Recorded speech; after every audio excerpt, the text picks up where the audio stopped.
Okay, one other thing I want to show you on this board. So again, we're in Studio 2. It's the same make and model, just a smaller version. The other Studio actually has, a few more inputs, so it's a longer board.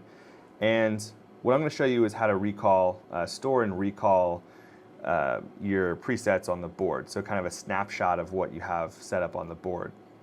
So let's say that I'm chroma keying the green roll of paper in Studio 2, and then I want to have the ability to preview a video source. So I'll hit background, I'm going to hit key 1 here, and then I'm going to work on key 1 select. I want it to be a chroma key, and I've got my camera 1 set up on a wide on that green roll of paper. And then my background, I've got a image on my CG here. So that's the basic setup. So key 1 over here, key 1 select, I want it to be a chroma key, camera 1 CG. If I go back to chroma key, toggle over and I hit green, and then I press initiate, and then my chroma key is set up.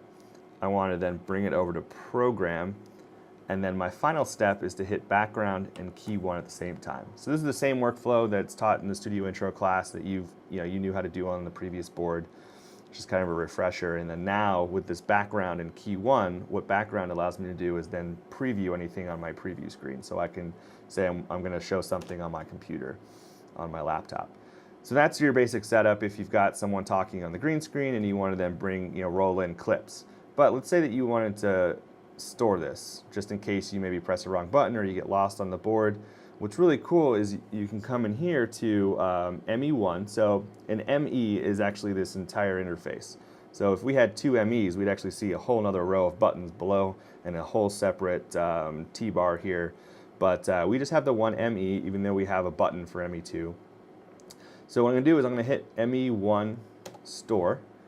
And then what I get is I get these banks. So I have 0 to 9, so I have 10 different banks, and then each bank has 10 memories.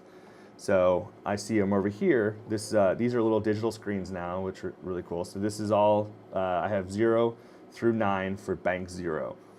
So I can just start there. So you'd hit ME store, and then I would hit 0.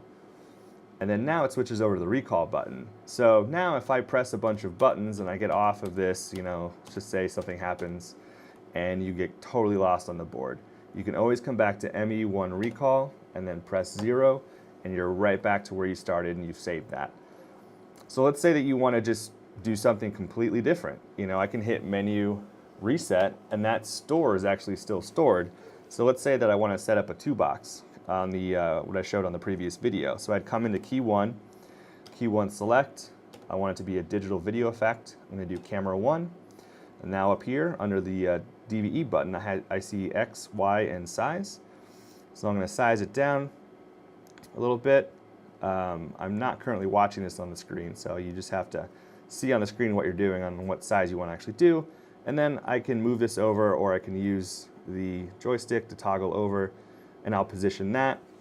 I can then bring it over on key 1 auto, and then I can come in and select key 2, copy from key 1, and then I want to select key 2 here, and then I want to move that over, and then I want to change my input to camera 2. So now I've set up a 2-box side by side, and I can key on that. So I'll have, you can go back to background, which is just your function of preview and program here, and then you can key on your cameras, those overlay boxes, just key them on and off. They'll fade on and off whenever you want to have them come up. So let's say you want to save that. I want to go to ME1 store, and I can store that as 1. So I have 2 completely different looks on my board going on right now between 0 and 1. So as soon as I hit 0, I go right back to my chroma key setup that I had set up before. Even though I'd hit menu reset, it's still stored. And then if I ever want to go to a 2-box for the camera 1 and 2s that I set up, just hit 1. It's really easy. It goes direct to program. So you can't fade or do a wipe or a DVE or media effect transition between the two. These are direct to program. But it's just really helpful to be able to store different scenes in the on the board through the ME1 store function.